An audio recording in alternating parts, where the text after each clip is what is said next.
자, 먼저 정당 상황부터 살펴보겠습니다. 국민의힘 서울시장 경선 후보 신청을 하지 않은 오세훈 시장은 국민의힘이 수도권 선거를 포기했다.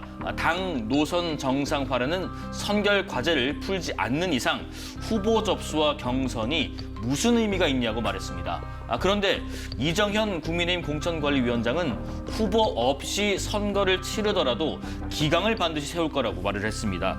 자, 국민의힘 공관위원이기도 한 곽 의원님, 지금 오 시장뿐만 아니라 김태흠 충남지사도 이 공천 신청을 하지 않았단 말이죠. 그러다 보니까 추가 공모를 안 하는 건지 또 지금 이정현 공관위원장이 잠깐 시사했던 것처럼 후보 없이 선거를 치를 가능성도 진짜 존재하는 건지 궁금합니다. 뭐 우선 공관위원 한 사람으로서 되게 아쉬움은 좀 큽니다. 원래 어제까지 이제 광역단체장에 대한 공모 신청이 마감이 됐는데요. 네네. 말씀하신 것처럼 오세훈 서울시장과 또 김태흠 충남지사께서 일단은 신청 접수를 안 하셨어요.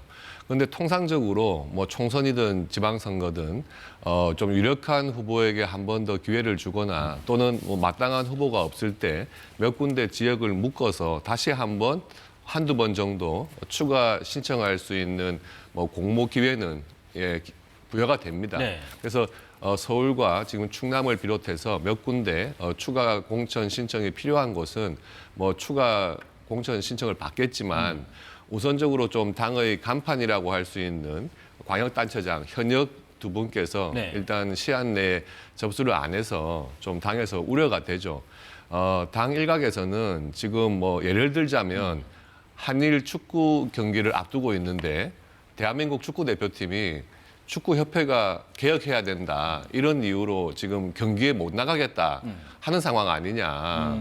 그래도 대표 선수라면 경기에 일단 임하고 그다음에 어떤 개혁을 원해야지 그것을 어떤 조건으로 해가지고 본인이 공천 신청을 안 하는 것은 당에 너무 부담을 주는 것 아니냐 하는 좀 우려가 큰 상황입니다. 그 말씀은 오 시장, 그다음에 김태흠 지사 중에서도 특히 오 시장 경우에 그렇습니다. 해야 할 걸 하고 나서 좀 개혁을 하자라는 목소리를 내야지 이런 식으로 마지막 날까지 공천 접수를 안 하는 것은 좀 도가 지나치다 이 말씀이신가요? 그런 우려들이 있습니다. 네. 물론 지금 뭐 오세훈 시장 입장에서는 당에 대한 지지도가 굉장히 좀 떨어지는 상황에서 당에서 어떤 노선 변화에 대한 입장을 밝혀달라 하는 거 조건을 붙이셨지만은 그렇게 요구하시면서 또 당에서 정한 일정에 따른 공천 신청을 같이 해주셨으면 좋지 않았을까 하는 그런 아쉬움이 좀 큰 상황이죠. 자, 지금 국민의힘은요 조금 전에 긴급 의원총회를 열었습니다. 곽 의원께서도 잠시 들렀다가 방송에 임하셨는데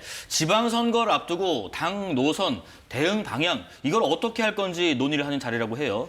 의원총회 전에 국민의힘 의원들 몇몇 의견 잠깐 들어보겠습니다. 오늘 의총을 끝으로 이제 서로 상대방을 공격하는 전쟁은 그만둬야 한다. 전선은 우리 국민의힘 대 이재명 전선으로 가야지 장동혁 대 한동훈을 전선으로 하는 것은 정말 필패의 길을 가고 있는 것이고 그 좌파들이나 일부 언론에서 씌우는 프레임에 우리가 빠지는 거라고 생각합니다. 이제 86일 남았습니다. 내분을 멈추고 이재명 정권과 싸우는 노선, 그게 우리가 바꿔야 할 노선입니다. 오 시장님은 이대로 가면 다 죽는다는 생각을 갖고 계세요. 그동안 쭉 이제 장동혁 디스카운트를 얘기하시면서 당 노선을 바꾸지 않고서는 고스란히 우리가 다 물에 빠져서 그냥 죽음을 맞이할 수 있는데 사실 대안과 미래에 기대를 걸었는데 대안과 미래마저 멈추고 있으니 이제 본인이 나서지 않으면 우리 당의 미래는 없겠구나. 그 어떻게 보면 배수의 진이라 할까요? 그런 것 같습니다. 예, 곽 의원님 그 모두 발언 정도는 듣고 오셨나 싶은데 지금 그렇습니다. 의원총회에서 어떤 얘기 좀 오가고 있는 것으로 알고 계세요? 의원총회를 시작하면서 그 송원석 원내대표가 오늘 의원총회에 이제 그 의제들에 대해서 말씀을 하셨어요. 그동안 비상계엄과 이제 윤석열 전 대통령과의 관계 이런 부분에 대해서 당에서 수차례 입장 발표가 있었지만 이 부분에 대해서 아직까지 정리되지 않은 부분이 있다. 이 부분에 대해서 오늘 뭐 허심탄회한 의견들을 달라 그러셨고요. 그리고 당 내에서 지금 분란에 따라서 서로 간에 공격하고 있는 그런 부분들을 이제 지방선거를 앞두고 멈춰야 될 시점이 아니냐. 이제 그런 부분에 대해서 좀 이야기를 많이 나눴으면 좋겠다 이야기를 했고요. 네. 그 이어서 이제 의원들의 발언이 이어지는 순간에 저는 잠시 나왔습니다만은 오늘 저녁까지 아주 장시간 이런 주제들에 대해서 토론이 이어질 것 같습니다. 아, 오늘은 그러면 끝장 토론 개념으로 가는 건가요? 뭐 끝장이 날지 안 날지는 모르겠습니다만은 상당히 장시간 많은 의원님들께서 지금 당이 어려운 상황에 대해서 뭐 이야기를 나누실 수 있는 기회가 충분히 있을 것으로 보여집니다. 자, 김현정 의원께서는 지금 종합적인 말씀 좀 들어보셨는데 상대당에 오세훈 시장 우선 어떤 선택을 할지 싶으세요? 일단 뭐 극적으로 합의가 될지 아니면 뭐 극단적으로 무소속 출마를 할지 불출마를 할지 뭐 여러 얘기가 좀 나오고 있습니다. 일단 그 무소속 출마는 안 할 것 같고요. 예. 출마와 불출마에 대해서는 그 장동혁 대표, 네네. 당권파인 장동혁 대표가 어떻게 하느냐에 따라서 달려 있는 것 같습니다. 아, 나오더라도 무소속으로는 안 나올 것이고. 네. 예. 왜냐하면 지금 저 오세훈 시장 같은 경우에는 지금 현재 그런 윤석열과의 절연이 없이 윤호개인 그 모토로는 어차피 본선에 나가더라도 선거에서 필패할 수밖에 없다라는 위기의식을 갖고 있기 때문에 네. 그와 관련된 노선에 대한 전환을 계속해서 요구해 온 거잖아요. 그러면서 그 출마까지 지금 출마 신청까지 안 하고 있는 그런 상황인데 배수의 진을 친 것이죠. 근데 이제 그거에 대해 장동혁 대표가 노선 변환이나 이런 거 하지 않으면 출마할 수 있는 명분이 좀 없어질 것이고 그것까지 또 염두에 둔 거 아닌가라는 생각도 듭니다. 그러니까 예. 어차피 이런 상황에서 그 본선에 나가봤자 필패할 것이 뻔하고 또 본인은 장동혁과는 그 다른 길을 간다라는 것도 또 어필하려는 그런 의도도 있는 것 같아요. 아, 네. 그래서 만약에 그 출마를 하더라도 나는 장동혁과는 다른 노선이다. 나는 저 중도 그리고 합리적 보수층을 아우르는 그런 정치를 하겠다, 시정을 하겠다 이런 선거 전략을 출마했을 경우 가정했을 때요. 그런 전략을 쓰든지 아니면은 그 출마를 하지 않았을 경우에는 이제 그 선거에 대한 그 패배가 많이 이제 그 기정사실화 되고 있잖아요. 그랬을 때 장동혁 그 대표에 대한 이제 책임론이 당내에서 들끓을 것이고 그 이후에 당권까지도 염두에 둔 그런 행보 아닌가 저는 그렇게 생각을 합니다. 그 전례가 있었나요? 광역단체장 후보 중에서 난 지도부와 생각과 다르지만 이번 선거에는 그 뜻을 밝혔고 그럼에도 불구하고 출마를 하겠다. 이런 식으로 만약에 오 시장이 노선을 정했다고 했을 때 민주당 입장에서는 좀 유리해지는 상황을 잡고 선거를 시작하는 건가요? 일단 기본적으로 이제 국민의힘 후보가 두 분이 지금 원외 인사 두 분이 지금 후보 신청을 한 걸로 알고 있는데 그 두 분보다는 상대적으로 이제 강한 후보인 건 맞죠. 우리 민주당 입장에서 봤을 때 오세훈 시장이 그럼에도 불구하고 지금 현재 구도라든지 또는 사선에 대한 피로감도 상당히 누적돼 있고 예. 또 한강버스라든지 토어제를 해제했다가 집값을 폭등시킨 그런 정책 실패에 대한 그 비판적인 여론들도 상당히 많이 있고요. 또 이제 사법 리스크도 여전히 남아 있지 않습니까? 네. 그렇기 때문에 기본적으로 오세훈 시장이 나오더라도 민주당에서 승리하는 것은 승리를 할 것이다라고 저는 개인적으로는 생각을 합니다. 근데 이제 오세훈 그 시장 같은 경우에는 이제 과거에도 그 MB 정부 때 있지 않습니까? 그 MB하고 이명박 대통령하고 박근혜 그 대표 간에 상당히 그 노선 투쟁이 심했잖아요.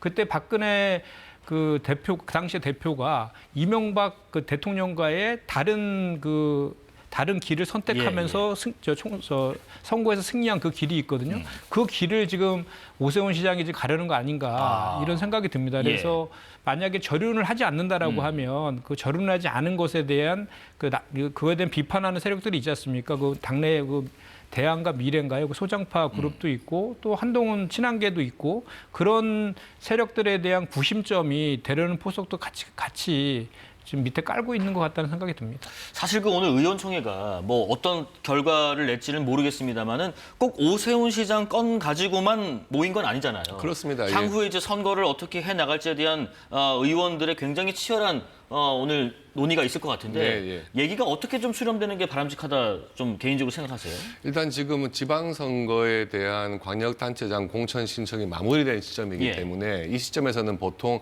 의원총회를 하면서 이제 지방선거에 대한 당의 전체적인 방향 이런 것도 좀 논의를 할 필요가 있었고요. 네. 그리고 기존의 대안과 미래와 같은 소장파에서 당의 노선을 가지고 좀 토론을 하자 하는 부분에 대한 요구도 있었기 때문에 그런 부분에 대한 또 수용 측면 이런 부분을 가지고 이제 의원총회를 하는 거기 때문에 그런 부분들에 대해서 아주 다양하게 의견들은 나올 것 같아요. 그렇지만 일단은 저는 지금 당이 내분 상태에 있기 때문에 서로 간에 지금 어떻게 하면 일단 이 내분을 좀 봉합하고 화합해가지고 가는 길로 갈 것이냐 하는 부분에 조금 더 초점이 맞춰질 것 같고요. 그런 부분에 대한 어느 정도 좀 진전된 방안이 나와야 한다 생각을 하고 그렇게 가려면은 이제 당의 당 대표의 기존의 노선보다는 조금 더 진일보한 방향 전환이 있어야 되는 것이 아닌가 하는 그런 이야기들이 좀 자연스럽게 나올 것 같습니다. 그럼 당내 일각의 소장파들이나 범여권에서 얘기하는 것처럼 만약에 장동익 대표가 우리는 지금부터 절윤을 한다는 노선으로 갑니다. 이런 발표가 있을 수도 있는 거예요. 만약에 이제 그렇게까지 뭐 명확한 메시지는 아니다 하더라도 일단은 당의 그동안의 어떤 내분에 대해서 일단은 좀 당이 화합하는 차원으로 나아가는 게 맞고 그 측면을 위해서 기존에 밝혔던 본인의 노선에 대해서 조금 더 발전적인 방향으로 좀 중도층에 호소할 수 있는 방향으로 입장은 밝힐 수 있다고 보여집니다. 예. 물론 어떤 당대표의 명시적인 입장 변화가 아니라 하더라도 의총을 통해서 의원들 전체의 어떤 의견으로 발표된다 하더라도 그것을 뭐 당대표나 당 지도부가 수용하는 차원으로 간다면 결국 같은 차원의 방향 전환은 될 수 있다고 보여지고요. 예. 아마 그런 측면으로 조금 이야기가 됐으면 좋지 않을까 하는 바람이 있습니다. 국민의힘 관련 한 가지만 더 얘기하고 민주당 상황 좀 짚어볼게요. 국민의힘 중진 중에 한 분이죠. 윤상현 의원은 이런 얘기를 했습니다. 이대로 가면 국민의힘은 영남 자민련도 못 되는 TK 자민련으로 쪼그라들 거다라는 비판을 했는데 지금 상황이 그렇습니다. 대구시장 후보에는 9명 도전하고 있고요. 경북지사 후보에는 6명이 지금 공천을 신청했습니다마는 나머지 지역은 아까 언급하신 것처럼 뭐 한두 명 정도밖에 되지 않는 상황이다 보니까 윤 의원이 이런 진단한 것 같은데 저런 진단은 지금 과한가요? 뭐 중진 의원으로서 예. 당의 지금 현 상황에 대한 우려를 말씀하신 측면이 조금 크다고 보이는데 네. 사실 이런 게 있습니다. 2018년도의 지방선거나 2022년도의 지방선거를 보면 대통령 선거 이후에 직후에 이루어진 지방선거에서는 여당 측에서 굉장히 유리한 분위기로 가는 선거라고 봐야 되거든요. 예. 기본적으로. 네. 그렇다면 이번에 지방선거도 지금 대선 이후에 처음으로 이루어진 지방선거이기 때문에 여권에 기본적으로 유리한 구도라고 볼 수밖에 없죠. 그렇다면은 2018년도의 경험, 국민의힘이 사실 TK 지역을 빼고는 거의 전패하다시피 했던 그때의 이제 기억이 자꾸 떠오르는 거죠. 그러니까 저런 우려의 말씀을 하시는데 우리가 그래도 현재로서 승리할 수 있는 지역에는 조금 더 당의 화력을 집중한다면 다른 수도권이라든지 또 PK 이런 곳에서도 충분히 승산은 있다고 보여집니다. 예. 다만 지금 상황으로 가가지고는 다른 기존의 국민의힘에서 차지하고 있는 단체장 또 이런 부분들에 대해서 놓칠 가능성이 많기 때문에 지금부터 정신을 바짝 차려야 된다. 이런 따끔한 충고라고 생각을 합니다.